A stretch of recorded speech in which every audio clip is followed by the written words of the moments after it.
शहरों में जब लोग एसी के रिमोट से टेम्परेचर ऊपर नीचे कर रहे होते हैं, उसी दौरान मजदूर कहीं खेत या किसी घर की दीवारों की ईंट उठाते हुए पसीना बहा रहे होते हैं।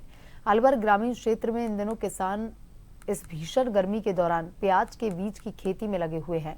ग्रामीण महिलाएं दोपहर में भी खेतों में काम कर रही हैं। महिलाओं का कहना है कि प्याज के बीज की खेती जून के महीने में ही होती है और अब इनको निकालने में हम लगे हुए हैं। गर्मी में धूप तो लगती है, पर मजबूरन हमको काम करना ही पड़ता है। अगर हम नहीं करेंगे तो हमारी खेती खराब हो जाएगी। रात भर बत्ती आती जाती रहती है, किसी तरह से इस गर्मी में रात काटते हैं।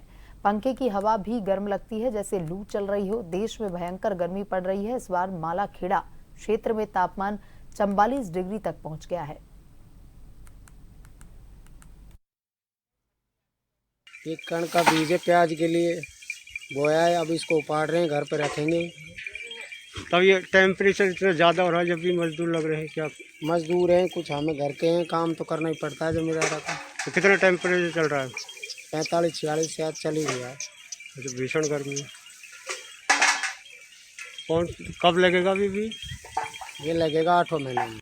शहर में जहां लोग एसी के कमरे में बैठकर अपनी गर्मी का तापमान मिटा रहे हैं, तो वहीं मैं ग्रामीण क्षेत्र की बात करूं तो ग्रामीण क्षेत्र में 45 डिग्री तापमान में ग्रामीण महिलाएं पुरुष खेतों में काम कर रहे हैं। कहीं ना कहीं कहा जा सकता है कि जो मालाखेड़ा क्षेत्र में इन दिनों जो प्याज की फसल है वो तैयार हो रही है, जिसको निकालने के लिए किसान अब लगा हुआ है।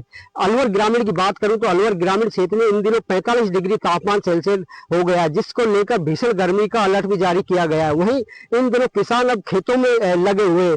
किसानों का कहना है कि इस भीषण गर्मी में हम खेतों में काम कर रहे हैं, तो हमारे जो प्याज की फसल है उसको निकाल रहे हैं। अगर वो टाइम पर नहीं निकलेगी तो खराब हो जाएगी। कहीं ना कहीं कहा जा सकता है कि दिन में महिलाएं काम करती है तो रात को जो अघोषित बिजली कट होती है, उनकी नींद भी पूरी नहीं होती है। कहीं ना कहीं उन्होंने अब बिजली विभाग से भी गुहार लगाई है कि जो बिजली है वो टाइम पर दी जाए, ताकि हम रात में आराम कर सके। दिन में भीषण गर्मी के दौरान उनको काफी परेशानियों का सामना करना पड़ रहा है। अब लगातार तापमान बढ़ने से ग्रामीण क्षेत्र में अब समस्या खड़ी हो गई है। कहीं ना कहीं कहा जा सकता है कि अब पानी की भी समस्या लगातार बढ़ती जा रही है। मैं भरत कुमार, जय टीवी अलवर।